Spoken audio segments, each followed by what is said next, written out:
I just got a package in from Hooke-Road. Some of you guys may know what that is. Today we're going to do an install video on a front bumper on my 2016 F150. For a couple months now, my Toyota Corolla has had a cooler off-road bumper than my four-wheel drive truck.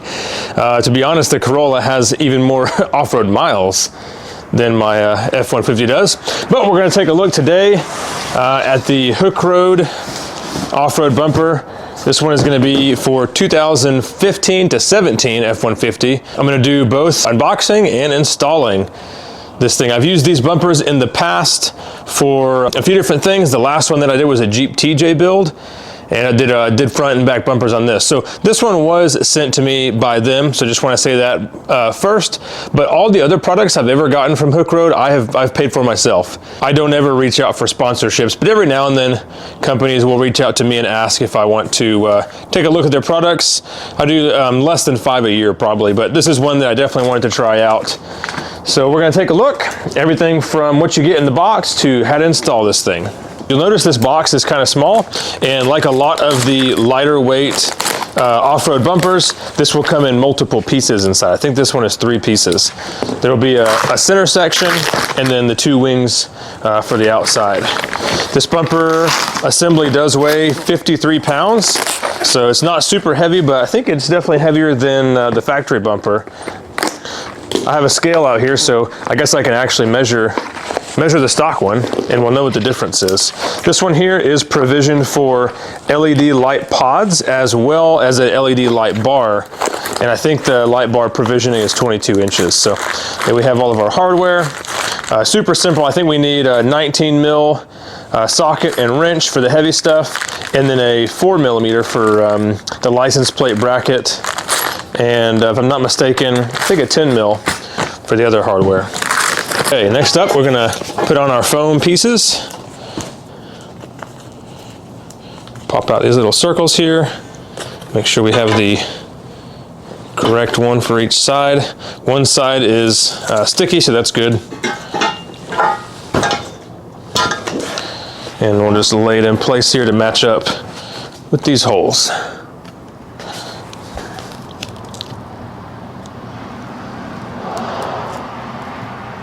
I'm going to put mine in a way so hopefully none of the foam is showing from the outside. Looks like both of these foam pieces are cut the same way. So what you're going to need to do is actually put one on the passenger side wing and then put the other one on the driver's side piece of the center section here. It's a little extra piece of powder coat. Peeled that off.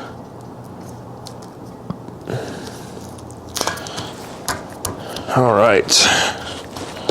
Okay, so once that's on, now we can go ahead and start actually putting this thing together. I'm really glad these parts are not super heavy. Some of you guys may know if you follow my channel that I have a broken back. So moving really heavy stuff around is definitely out of the question for my physical capabilities. So I'm kind of glad that this bumper is not that heavy. We're gonna put the hardware from the inside or the center outward.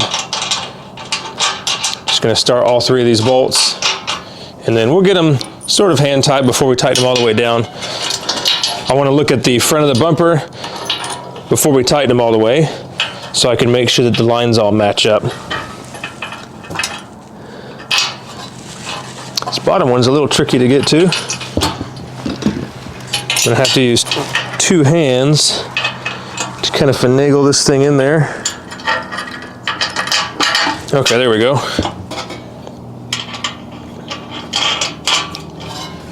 You definitely do want to put your bolts here in from the wing towards the centerpiece. And the reason being is it's going to make tightening these down a little bit easier. You always want to put your ratchet or whatever's doing most of the work as far as turning on the nut side, not the bolt head side. So back here on the wing side is where we're going to put our wrench in a second, and then inside here is where we'll put the ratchet. This middle one down here is the one that's a little bit tricky to get to. You just got to use both your hands, feed it through the bottom right there.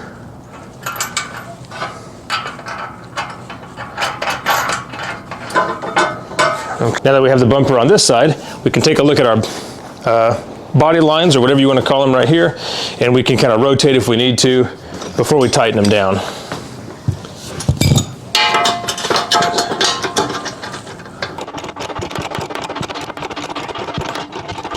Make sure this looks good. Yep, it's good. All right, looks like we can use a deep socket for these two bolts, but we're gonna have to use a short socket or a ratcheting wrench for this one. I'll show you that on the other side. Now that I have these tight enough to where it's not gonna move, I'm gonna go ahead and do final torque in this position. Put a deep socket for doing these ones. That way we can clear this with the short socket. My wrench was running into that piece right there. There's the force back in both of these. I would just say get them as tight as physically possible.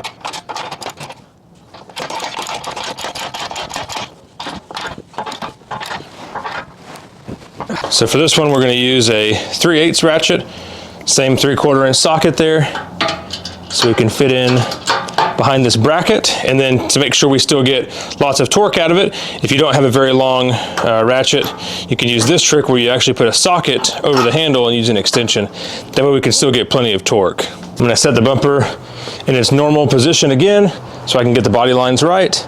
You can see our spot where the finish is gone, unfortunately, but maybe I can take a Sharpie or something like that and touch it up. I'm really not too worried about it.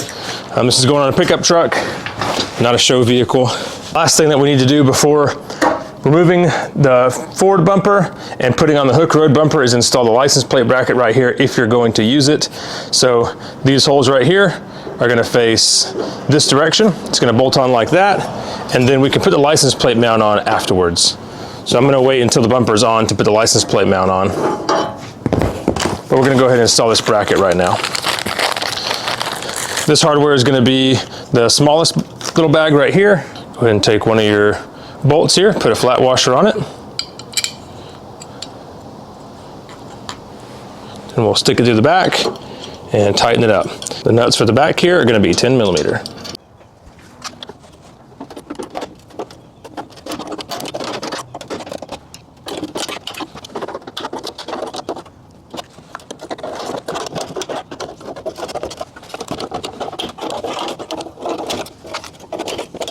Well, I recently did a video on how to replace this section here, and unfortunately we had to go ahead and take it off.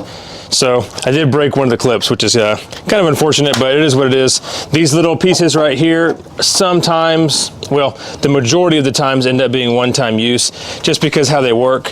It's not like an interior clip that pushes in from the outside and comes out. It actually has these little teeth in here that grab onto this plastic really well. Okay, we're gonna look under the truck, and I'm gonna show you where the two bolts are for the back side of the bumper. I would recommend removing these first. I said bolts, but I meant nuts. So there's one nut right there in that slotted hole, and then there is one on the other side as well. So it is on the outside of the frame rail. So here's the frame, and then there's your nut right there. To remove this, I'm gonna use an impact. I'm going to use a 6-inch extension and a deep 21.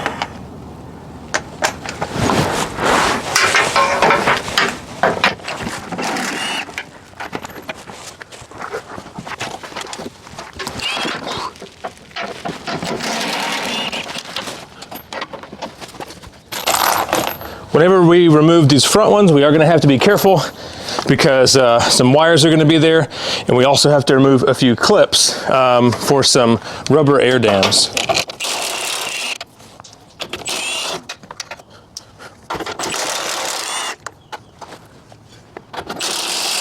The bumper is going to rest on the tow hooks. You don't have to worry about it falling off. All right, we'll go ahead and pull it forward a little bit, and what you're going to see is these rubber air dams are attached to the bumper. I am going to go ahead and pull the little push pins out just so I don't damage these pieces unnecessarily. Okay, there we go. There's our first piece. Now I'm going to reach down to my fog light, and I'm just going to remove the whole bulb. for now. See that right there? I just twisted that and pulled it out. So now this side of the bumper should be loose. We can do the other side. Okay, let me go ahead and get this push pin loose. Oh, looks like this one is already out. So maybe this bumper has been off at some point. There are gonna be 2 pieces for the fog light wiring harness that also attach to the bumper. You can do them from underneath, or you can kind of pull the bumper away like I'm doing, and then use your pry tool to get at those as well. Okay, there's one. Should have gone this side first.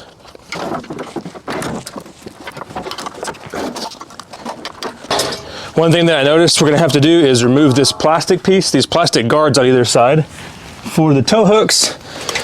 And I think, yeah, they just pull right off. I will upgrade my tow hooks later on for some black ones, but for right now we've got to deal with the chrome.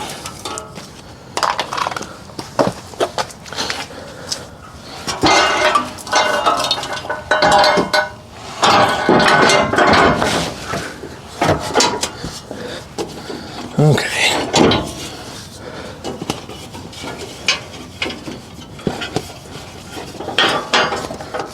I'm going to go ahead and stick a set of washers and a nut on the left side because I can feel one poking through. And I'll just stick one over here and stick it and put it on kind of loosely until I get the other side started, because this bracket is adjustable. We want to make sure we have our spacing set so it looks nice.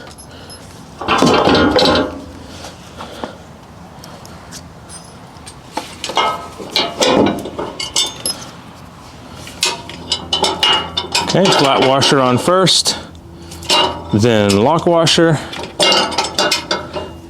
then the nut.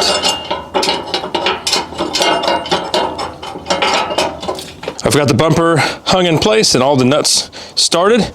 All you have to do is just kind of push it side to side until you have about the same amount of metal protruding on the driver's side as you do on the passenger side. Then once you have that where you want it, all you have to do is tighten them up. I will tell you that I made a little bit of a mistake when I put this on. I had the bumper wings kind of facing up in the beginning. When I put it on, then I set it down, and look what I did. Scratched off a good bit of my paint here on this front valance. I actually did it on both sides, and I feel like a lot of people are probably gonna make this same mistake. So that's why I wanted to mention it. When you put it on, have the wings of either side facing down, put the bumper on like this, because otherwise you're gonna mess up your paint.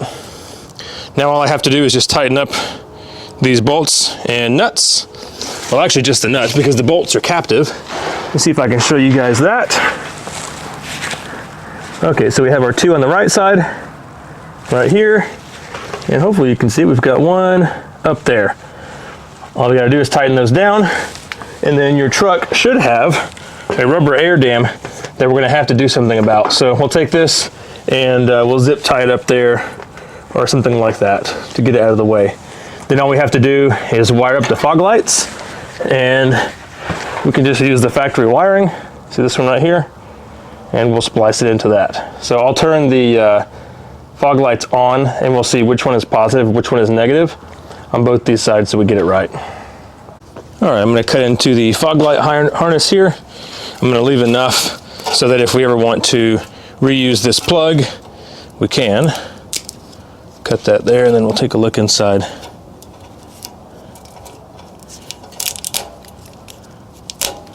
Okay, looks like we have a black and a brown, black with a white tracer. I'm gonna go ahead and assume that's probably ground. Okay, yep, looks like our black with the white tracer is negative and our brown is positive. Here's the passenger side. The ground is gonna be the same, black with a white tracer, and the hot is gonna be yellow with an orange or kind of reddish tracer. Now, something that I like to do that you don't have to do is if you're using these connectors here, I like to do hot side with opposite connectors than the ground side. That way you can't put it together incorrectly. The hot will only go to the hot and the ground will only go to the ground. So once I get these together, we'll heat shrink them. I'll also heat shrink these connectors individually. I did it this way because I think I'm gonna upgrade my lighting in the front later on. and figured the fewer times I have to cut the factory wiring, the better. All that's left to do now, if it's required in your state, is go ahead and install the rest of the license plate bracket. If you don't have to have one, definitely go ahead and leave this piece off too, so you get a much cleaner overall look. I'm gonna go ahead and put it on my truck though, because in the state of Texas, we have to have them. Man, looks pretty good in my opinion. Got the install complete. I think it looks pretty nice. Lines up perfectly on all the sides. Same gap on the left side as the right side. Nothing is off, and I think it looks pretty good. I did go ahead and remove the crash bars in the front and the plastic from the splash guard. So you can see in there, I just cut them off right there close to the frame and then just repainted that area. Totally up to you guys if you want to leave them there or take them off. I think it looks a lot better with them off. The front crash bars are not a big deal. I would leave the rear ones though, because that's going to affect the safety rating of your vehicle. But yeah, looks pretty sweet. I'll do a follow-up video, of course, eventually, once I've got some miles in this thing. It's been out in the elements and stuff.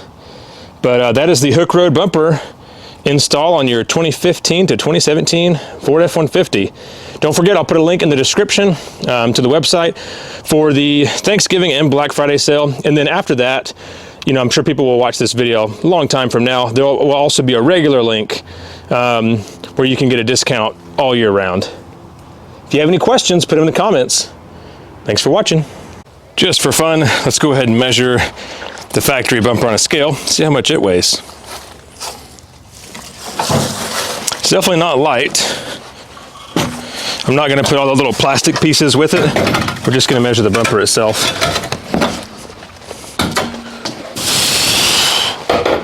Okay, so the bumper without the license plate pieces. All right, so the bumper without the license plate pieces of plastic over there are, let's see, 45 pounds. So not bad at all. 45 to 53. We really didn't add a whole lot of weight with this bumper either.